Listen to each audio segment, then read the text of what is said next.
E aí, pessoal? Tudo bem com vocês? Conforme combinado, hoje nós vamos dar aquela passada geral na temporada 2021 para fazermos uma análise rápida de cada equipe, cada piloto que cada um conseguiu fazer nesse ano de 2021 e trazermos alguns destaques da temporada que para muitos foi a melhor de todos os tempos, de toda a história da Fórmula 1.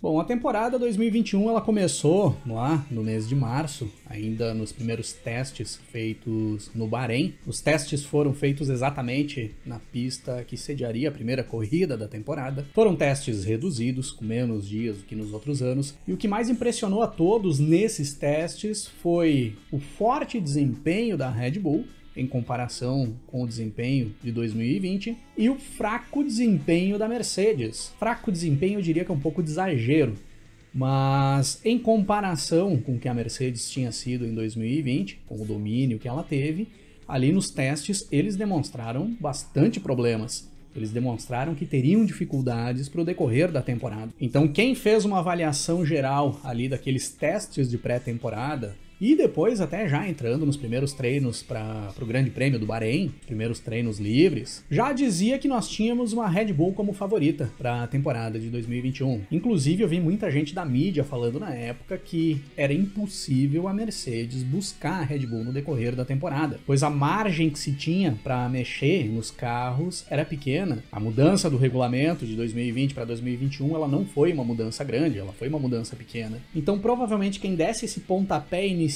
melhor, seguiria melhor por toda a temporada. E nesses primeiros vídeos de análise de corrida que eu fiz lá no início do ano, eu comento que eu vi uma possibilidade maior da Mercedes buscar evoluções no decorrer do ano do que a Red Bull evoluir mais do que ela tinha conseguido evoluir de 2020 para 2021, na virada da temporada. Uma equipe que já vinha empilhando títulos uma temporada em cima da outra, ali desde 2014 até a temporada 2020, eu não acreditava ali no início da temporada que eles aceitariam passivamente a Red Bull sendo melhor do que eles. E dito e feito, no Bahrein a Mercedes ela já foi bem, ela já teve uma evolução em relação aos testes, mas a Red Bull foi melhor, tanto no Bahrein quanto na segunda corrida, em Imola, nós tivemos a Red Bull melhor. Só que já para a terceira prova da temporada a Mercedes conseguia se igualar com a Red Bull. Não era uma questão de desenvolvimento de carro, foi mais uma questão de acerto mesmo, mas já buscava pelo menos uma igualdade na pista para conseguir competir. E a partir daí nós tivemos uma briga, principalmente nessa questão de acerto de carro, corrida a corrida, Red Bull e Mercedes tentando ser melhor uma do que a outra. E aí que as coisas ficaram bem interessantes. Pela minha análise aqui, no decorrer de todo o campeonato mundial, eu vi as coisas se desenrolando mais ou menos da seguinte forma. Eu vi a Red Bull melhor do que a Mercedes durante 10 provas na temporada. Para mim, a Red Bull no Grande Prêmio do Bahrein, no Grande Prêmio da Emília-Romanha, em Mônaco, Azerbaijão, França, as duas corridas na Áustria, Bélgica, Holanda e México tinham um carro melhor do que o carro da Mercedes para colocar na pista. E eles conseguiram trabalhar melhor o acerto do carro nessas corridas. Em compensação, a Mercedes ela teve um melhor carro do que a Red Bull para colocar na pista em 9 corridas no decorrer da temporada. Portugal, Hungria, Itália, Rússia, Turquia, Brasil, Catar, Arábia Saudita e Abu Dhabi. E eu considerei que em 3 corridas as forças foram iguais entre as duas equipes, que foi Grã-Bretanha,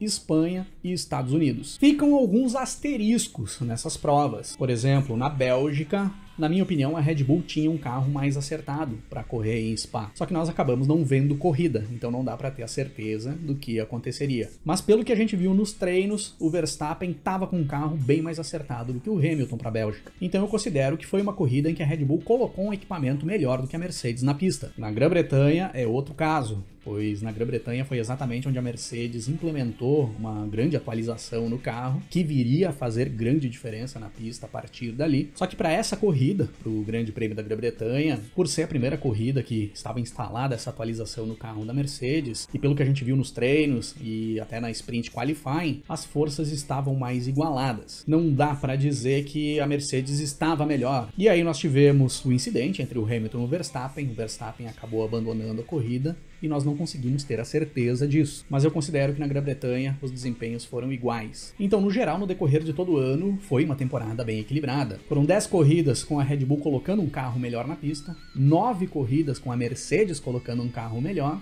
e nós tivemos 3 corridas em condições praticamente iguais. E em relação às demais equipes, o que aconteceu no decorrer de toda a temporada? Começando lá do fundo do grid, com a Haas. A Haas foi exatamente o que nós imaginávamos lá no início do ano. Não dava para se esperar muita coisa da Haas e não dava para se esperar muita coisa dos seus pilotos. Eram 2 pilotos novatos, primeiro ano dentro da categoria, um carro extremamente inferior aos outros carros do grid. Não marcaram nenhum ponto e sempre que as coisas andaram dentro da normalidade, terminaram a corrida lá nas 2 últimas posições. A Alfa Romeo, eu diria que ela foi mais dentro do que eu imaginava. Ela conseguiu marcar alguns pontinhos, era de se esperar que marcasse alguns pontos no decorrer do ano. O Giovinazzi andando mais do que o ano passado, mas mesmo assim não conseguindo marcar mais pontos do que o Raikkonen. Foi uma temporada dentro do padrão do que se esperava para a Alfa Romeo. O que na minha opinião ficou fora do padrão foi ter ficado atrás da Williams na classificação. Mas daí não foi por culpa da Alfa Romeo, mas sim foi pela melhora de desempenho que teve a Williams nesse ano em relação ao ano passado. A Williams, sim, foi melhor do que nós prevíamos lá no início da temporada. Eu acreditava que marcaria alguns pontinhos no decorrer do ano, acreditava que o Russell marcaria os seus primeiros pontos com a Williams, mas eu achava que seriam poucos pontos, menos do que a Alfa Romeo marcou. E a Williams teve uma boa melhora de desempenho e o Russell andou muito esse ano. Até o Latifi andou bem, conseguiu fazer umas boas performances em algumas provas. Não dá para reclamar do Latifi esse ano. A Aston Martin, no geral, foi uma grande decepção. Foi bem pior do que eu imaginava que seria lá no início do ano. Eu apostava na Aston Martin ali brigando com McLaren e Ferrari para ser a terceira força da temporada. Ficaram muito longe disso, eles ficaram muito mais pro fundo do pelotão para brigar lá com Williams, Haas e Alfa Romeo do que para brigar com aquelas equipes ali do grupo da frente. O Vettel ficou devendo bastante dentro da Aston Martin esse ano, mas também o carro tava ruim pra caramba. Ele até conseguiu fazer algumas performances boas no decorrer da temporada, só que no geral continuou cometendo aqueles erros que ele já vinha cometendo nas temporadas anteriores. Foi uma temporada ruim do Vettel no geral. E o Stroll foi o Stroll, ficou mais ou menos dentro daquilo que se espera que o Stroll vá fazer. A AlphaTauri teve um início de temporada meio conturbado, com grandes variações de desempenho do carro, muita dificuldade para conseguir fazer os acertos para as corridas. Mas eu diria que depois do Grande Prêmio do Azerbaijão as coisas deram uma boa melhorada para a AlphaTauri, principalmente com o Gasly pilotando aquele carro. Se teve um cara que tirou leite de pedra nessa temporada, foi Pierre Gasly. Esse cara pilotou demais. Então, com essa melhorada que a AlphaTauri conseguiu dar, principalmente na questão de acerto do carro no decorrer da temporada, e o Gasly andando muito, eles conseguiram ficar numa posição boa dentro do campeonato. E o Tsunoda foi uma decepção. Começou bem lá no início do ano, foi mal a temporada toda, ele não andou nem perto do Gasly no decorrer do ano. E claro, foi fazer uma performance legal na última corrida. Então, ele teve 2 corridas boas na temporada, a primeira e a última. O resto, Tsunoda foi bem mal. A Alpine, na minha opinião, foi a equipe que mais evoluiu no decorrer do ano. Eles começaram mal pra caramba, ainda lá nos testes de pré-temporada. As primeiras corridas foi um desempenho horroroso da Alpine, dava a impressão de que eles iriam brigar ali atrás com a Alfa Romeo, com o Williams, mas eles foram evoluindo e foram evoluindo bem no decorrer do ano. Tanto que no final da temporada ela acabou sendo a campeã ali do seu grupinho, né? Daquele grupinho ali que tem AlphaTauri, que tem Aston Martin, a Alpine ficou na primeira posição dessas aí. O Alonso e o Ocon tiveram um desempenho mais ou menos parecidos na temporada, tanto que eles ficam próximos ali na pontuação na tabela do Mundial de Pilotos, só que o Alonso, considerando que ficou um ano fora e que ele começou a temporada todo quebrado, ele recém tinha sofrido um acidente de bicicleta, conseguiu fazer uma temporada bem consistente e deu alguns shows na pista. Por mais que o Alonso já esteja com uma idade um pouco mais avançada do que os demais pilotos do grid, por certas vezes a genialidade dele vem à tona. E aí, para nós que acompanhamos a Fórmula 1, isso é espetacular. A McLaren começou o ano bem demais, fazendo performances muito boas, principalmente com o Lando Norris, mas depois acabou estagnando, principalmente após o Grande Prêmio da Rússia, quando o Norris quase venceu a corrida, acabou dando na trave. Quem acabou levando a vitória para a McLaren foi o Ricciardo, no Grande Prêmio da Itália, só que também foi uma das poucas performances que dá para se citar do Ricciardo esse ano. O Ricciardo, dentre os pilotos, para mim foi a maior decepção, porque com o carro que a McLaren colocou esse ano, com o que o Norris conseguiu andar esse ano, o Ricciardo deveria ter ficado pelo menos mais próximo das Ferraris na classificação. Então foi uma temporada ruim do Ricciardo. O Norris começou bem e após aquela decepção na Rússia, desandou, foi para trás. E se nós olharmos para a temporada do Norris em 2020, também tinha acontecido um declínio dele no decorrer da temporada. Ele começa melhor a temporada de 2020. Melhor do que o Sainz, inclusive, que era o companheiro de equipe dele. Só que após a sexta, sétima prova da temporada, o desempenho dele cai bastante, ele vai lá para trás. Enquanto o Sainz ia passando ele no desempenho. E essa é uma coisa que o Norris vai precisar melhorar para as próximas temporadas. Ele precisa manter a evolução dele no decorrer de todo o ano. A Ferrari começou o ano lá no início, mais ou menos dentro do padrão do que se imaginava, com uma boa melhora em relação ao ano passado, que não tinha como piorar aquilo que eles tinham feito em 2020, e impressionou bastante com a evolução que eles conseguiram ter no decorrer do ano. Quando nós chegávamos ali pela metade da temporada, não imaginávamos que a Ferrari terminaria o Mundial de Construtores na frente da McLaren. E aconteceu, a Ferrari só ficou atrás de Red Bull e Mercedes. Na minha opinião, teve a dupla mais equilibrada de pilotos da temporada, e eu diria que até se somarmos as forças de Sainz e Leclerc, é a melhor dupla do grid, somando o desempenho dos dois, fica melhor do que a soma de desempenho de Verstappen e Pérez ou de Hamilton e Bottas. E como eu disse lá no início do ano, no vídeo que eu faço falando sobre a troca de equipe do Sainz, saindo da McLaren e indo para a Ferrari, eu já imaginava que o Sainz teria um bom desempenho esse ano e que a Ferrari terminaria a temporada de 2021 sem saber quem seria o seu primeiro piloto. E realmente aconteceu. A Ferrari vai entrar 2022 sem ter um primeiro piloto, porque Sainz e Leclerc fizeram uma temporada bem parelha. E no final, eu diria que o Sainz foi melhor do que o Leclerc. Tanto que, se olharmos para a tabela de pilotos, ele terminou na frente. A Mercedes, na minha opinião, fez um ótimo trabalho no decorrer do campeonato para conseguir igualar as forças com a Red Bull. E até para passar a Red Bull na questão de desempenho. E se olharmos só a reta final de campeonato, a Red Bull comeu poeira. A Mercedes foi muito melhor. O Bottas em si foi bem discreto no decorrer de toda a temporada. Eu diria que até discreto demais. Eu acho que como o Hamilton tinha uma dificuldade maior em conseguir buscar o título esse ano, o Bottas poderia ter feito mais diferença nessa busca do título pelo Lewis Hamilton, mas não aconteceu. O Hamilton também teve uma boa evolução no decorrer do ano.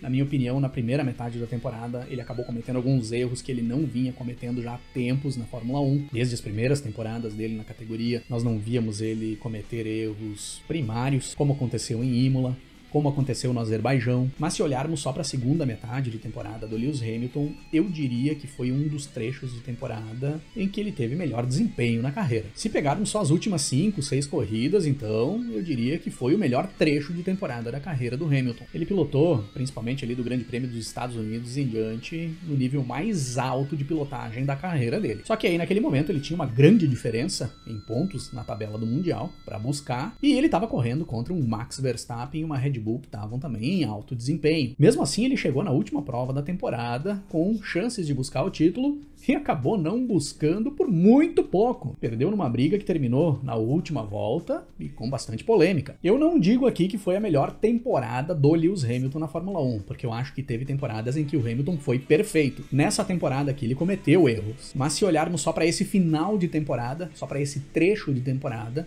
eu diria que sim, o trecho de temporada do Hamilton, ali aquelas 5, 6 últimas corridas, foi o melhor trecho de temporada da história do Hamilton na Fórmula 1. E a Red Bull? A Red Bull, além de ter conseguido fazer um bom carro, apresentar um bom carro lá no início do ano, e conseguir manter esse bom carro por todo o ano, trabalhou muito bem também na questão das estratégias no decorrer da temporada. Na minha opinião, bem melhor do que a Mercedes. A Red Bull foi muito mais agressiva e mais ousada nas estratégias de corrida, principalmente após o Grande Prêmio da Espanha, que é uma corrida que a Red Bull perde para a Mercedes, porque a Mercedes tem uma estratégia melhor. A partir dali parece que eles abriram os olhos e eles disseram, é isso que a gente tem que fazer, nós temos que trabalhar nessa estratégia agressiva. E eles fizeram isso pelo decorrer de toda a temporada. Algumas vezes deu certo, outras não. No Brasil, por exemplo, não deu certo. E eles utilizaram uma estratégia agressiva no Brasil. Mas o desempenho do Hamilton e da Mercedes anulou qualquer coisa que a Red Bull fizesse. Mas na França, por exemplo, deu certo. No Grande Prêmio dos Estados Unidos, deu certo. Foram várias vezes em que a Red Bull utilizou uma estratégia mais agressiva para conseguir buscar o bom resultado. Muito mais do que a Mercedes, que na minha opinião foi bem mais conservadora. O que também é normal, tá, pessoal? É normal a equipe que vem conquistando títulos, que vem ganhando, ser mais conservadora. Já diz o velho ditado, um time que tá ganhando não se mexe. Foi o que a Mercedes fez. Eles tentaram utilizar no decorrer da temporada o que foi mais padrão para eles nas temporadas anteriores. A Red Bull se atirou mais, foi mais agressiva. O Verstappen, na minha opinião, foi extremamente rápido e extremamente agressivo, às vezes se passando um pouco, é verdade, mas no geral o Verstappen cometeu bem menos erros esse ano do que ele cometia nas temporadas anteriores. E isso mostra evolução. E ele precisava evoluir para chegar no título mundial. Já evoluiu e precisa evoluir mais ainda. Na minha opinião, hoje o Hamilton ainda é um piloto mais completo do que o Verstappen. Só claro, o Hamilton tem muito mais experiência que o holandês. O Verstappen tem muito mais margem para evoluir do que o Hamilton tem hoje. Então, se o Verstappen seguir esse caminho, ele tá indo no caminho certo, na minha opinião. Tem que continuar andando forte, continuar andando muito e continuar evoluindo, continuar se completando mais, para aí sim ele chegar no nível dos grandes dentro da categoria. O Sérgio Pérez, por sua vez, fez boas provas sim no decorrer do ano, mas na minha opinião o Pérez ficou devendo. Eu falei várias vezes no decorrer do ano que a instabilidade do Pérez ia acabar comprometendo o título de construtores da Red Bull, e comprometeu. Numa temporada em que a Red Bull foi superior à Mercedes na maioria das provas, e que a Red Bull chegou ao título mundial de pilotos, ela teve o piloto que mais pontuou no decorrer do ano, ela deveria ter conquistado o título de construtores, e acabou perdendo, por causa da instabilidade do Pérez. Na minha opinião, o Pérez é um baita piloto quando se trata de confronto direto, de briga na pista. Ali ele vai bem, ele ataca bem, ele defende bem posição, ele dá um show na pista, quando ele tá na disputa direta. Mas quando ele tá naquela parte da corrida que ele tá andando sozinho, que precisa acelerar, ele fica bem para trás dos demais. Ele não consegue chegar no desempenho que tem o Leclerc, que tem o Sainz, que tem o Norris. E considerando que a maior parte do tempo dentro de uma corrida, os pilotos andam sozinhos, eles não ficam o tempo inteiro brigando por posição, isso aí acaba prejudicando bastante o Pérez. Aí eu vejo muita gente dizendo hoje, mas o Pérez fez um campeonato muito melhor do que o Albon fez no ano passado. E isso tá errado. O Pérez não fez um campeonato melhor do que o Albon fez no ano passado. O Pérez fez um campeonato um pouco pior do que o Albon. E eu vou mostrar aqui pra vocês. O Max Verstappen, no ano de 2020, ele fez um total de 214 pontos no decorrer de toda a temporada. Em 2021, o Max Verstappen terminou o campeonato com 395 pontos e meio. De 214 pontos, ele saltou para 395 pontos e meio. O Verstappen aumentou em 85% a quantidade de pontos de 2020 para 2021. E isso se deu muito por conta da melhora de desempenho do carro da Red Bull. O carro da Red Bull de 2021 era muito melhor do que o carro da Red Bull de 2020. O Alexander Albon fez em 2020 um total de 105 pontos. Se o Albon sentasse no carro da Red Bull de 2021, considerando que ele subisse o desempenho dele na mesma proporção que o Verstappen subiu, ele faria 85% a mais de pontos, assim como o Verstappen fez. Ou seja, nessa proporção, o Albon terminaria o Campeonato Mundial de 2021 com 194 pontos conquistados, que é um aumento de 85% em relação aos 105 pontos que ele conquistou em 2020. O Pérez terminou a temporada de 2021 com 190 pontos. O Pérez teve nesse ano um aproveitamento de pontos muito parecido com o que ele teve na Racing Point no ano passado. No ano passado, o Pérez fez 125 pontos em 15 corridas. A média de pontos por corrida que o Pérez conquistou em 2020 foi de 8,33 pontos. Nesse ano aqui, o Pérez fez 190 pontos em 22 corridas. A média ficou em 8,63. Subiu muito pouco, considerando que nessa temporada ele correu com o melhor carro do grid. Então, na proporção geral, o Albon fez uma temporada melhor em 2020 do que o Pérez fez em 2021, dentro das possibilidades que o carro de 2020 dava ao Albon. No geral, ele conquistou mais pontos do que o Sérgio Pérez. Sem contar que o Albon é um piloto novo, ele tem uma margem de evolução muito maior do que o Pérez tem, que já é um piloto mais velho. O Pérez já está naquela fase mais estável da carreira. Ele pode evoluir, claro que pode, mas é mais difícil evoluir um piloto que está acima dos 31, 32 anos do que um cara que tem 23, 24 anos. Então assim, eu vejo muita gente dizendo que o Pérez fez um belo trabalho na Red Bull no decorrer do ano, que ele foi o cara. Na minha opinião, o Pérez ficou devendo bastante, e esses números mostram isso. O que o Pérez fez de muito bom para a Red Bull na temporada foi segurar o Hamilton na Turquia e segurar o Hamilton em Abu Dhabi. E isso foi muito importante para o título do Verstappen. Mas para a temporada no geral, como um todo, o Pérez ficou devendo. E eu não vou nem fazer comparativo aqui do Pérez com o Gasly. Eu não vou nem falar aqui o que o Gasly poderia ter feito com o carro da Red Bull de 2021. Se tivessem trabalhado no desenvolvimento do Gasly, naquele momento em que ele foi mal dentro da equipe, ao invés de ter chutado ele, imaginem o que o Gasly poderia ter feito dentro desse carro. Em relação ao título mundial, na minha opinião, ficou em boas mãos, e se ele tivesse ficado com o Hamilton, teria ficado em boas mãos também. No geral, o Verstappen fez uma temporada mais consistente do que o Hamilton, na minha opinião, mas no final o Hamilton elevou o nível dele a um ponto que o Verstappen não conseguiu atingir no decorrer de todo o ano, principalmente considerando o que o Hamilton fez no Grande Prêmio do Brasil. O Verstappen não fez nada perto disso no decorrer de toda a temporada. Então eu diria que aquela instabilidade do Hamilton no início do ano, aqueles erros que ele cometeu, ele compensou com a subida de desempenho que ele teve. Não levou o título mundial, mas foi uma temporada muito boa do Hamilton. O Verstappen acabou ficando com o título, também tendo uma temporada boa demais. E a temporada como um todo foi espetacular, né, pessoal? Pô, nós tivemos corrida boa até na Espanha e na França e na Rússia. Geralmente são corridas monótonas que a gente pega no sono quando tá assistindo. Pô, nós tivemos corridas boas nesses lugares. Isso foi bom demais. Acho que a decepção em termos de corrida fica por conta da Bélgica apenas. Geralmente é uma das melhores corridas da temporada e esse ano nem corrida teve. Só que aí entra na conta das confusões que a FIA fez no decorrer do ano. E se teve um ponto fraco, no meu ver, em 2021, foram as decisões da FIA, que eu já reclamei bastante em vídeos de análise e eu não vou nem tocar nesse assunto hoje. No final do campeonato, nós tivemos o Max Verstappen, então, campeão mundial, com 395,5 pontos, Lewis Hamilton em segundo com 387,5 pontos, Valtteri Bottas em terceiro, Sérgio Pérez em quarto, Carlos Sainz na quinta posição, o que foi uma grande surpresa, e ele buscou essa posição aí na última corrida do ano, o Lando Norris em sexto, eu acho que ficou dentro da média do Norris da temporada, Charles Leclerc em sétimo. O Leclerc, na minha opinião, era o favorito a ficar na quinta posição, principalmente após a queda de rendimento do Norris. O Leclerc acabou ficando em sétimo, ficou abaixo do que eu imaginava. Daniel Ricciardo, para mim, a maior decepção, considerando que ele teve um carro bom por quase todo o ano. Ele fica muito atrás do grupo de pilotos ali que ele deveria estar competindo. O Pierre Gasly quase alcançou o Ricciardo, ficou só 5 pontos atrás na tabela. O Fernando Alonso e o Esteban Ocon na 10ª e 11ª posição e próximos ali no número de pontos. Sebastian Vettel na 12ª posição, à frente do Lance Stroll, o que era de se imaginar lá no início do ano. O Yuki Tsunoda bem para trás em relação ao seu companheiro de equipe, na 14ª posição. George Russell em 15º, somou 16 pontos. Kimi Raikkonen em 16º, também somou uma boa quantidade de pontos, 10 pontos para o Raikkonen. O Latifi na 17ª posição, com 7 pontos conquistados. E o Giovinazzi na 18ª com 3 pontos. Esses 3 pontos aí, para mim, não representam o que foi a temporada do Giovinazzi.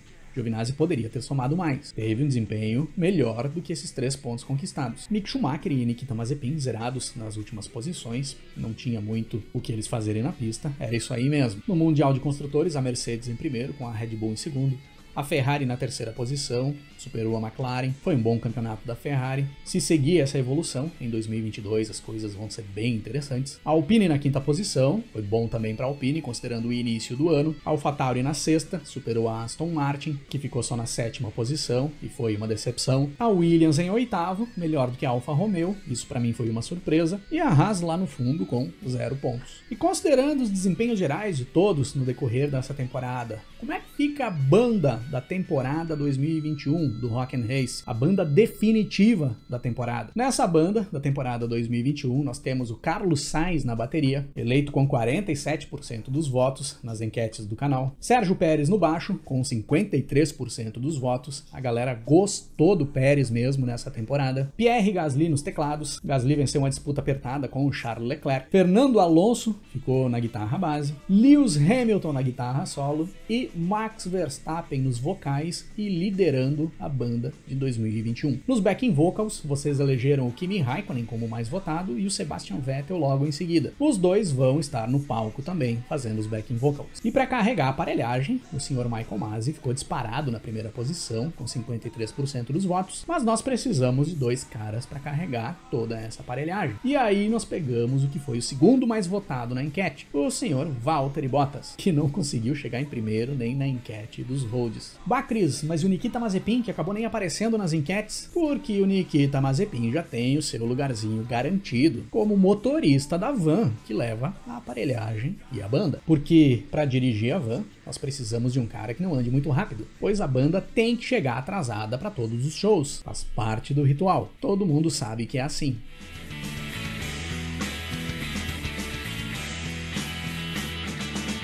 Eu tenho muito a fazer.